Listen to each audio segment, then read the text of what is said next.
और प्रणाम मित्रों, मैं गीतकार आशीष मिश्रा आज आप सभी के लिए लेकर आया हूँ बहुत ही ज़बरदस्त होली गीत जो चंदन चंचल जी के ट्रैक पे है।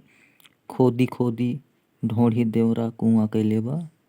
तो आइए देर न करते हुए आप सभी को अपने होली गीत का मुखड़ा सुनाते हैं। मुखड़ा इस प्रकार है।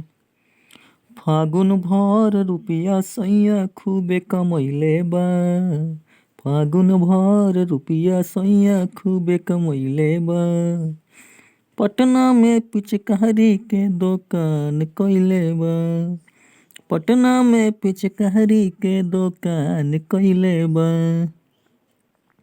किनेला पिचकरिया ग्राहक भीड़ लगइले बा। किनेला पिचकरिया ग्राहक भीड़ लगइले बा।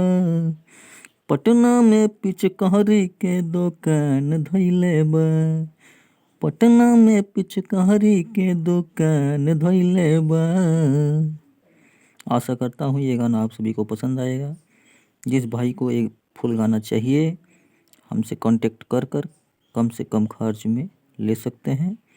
प्लीज़ मेरे चैनल को सब्सक्राइब करें, लाइक करें, कमेंट करें और ज़्यादा से ज़्यादा लोगों तक शेयर करें। फिर मिलेंगे अगले वीडियो में अगले नए होली गीत के साथ।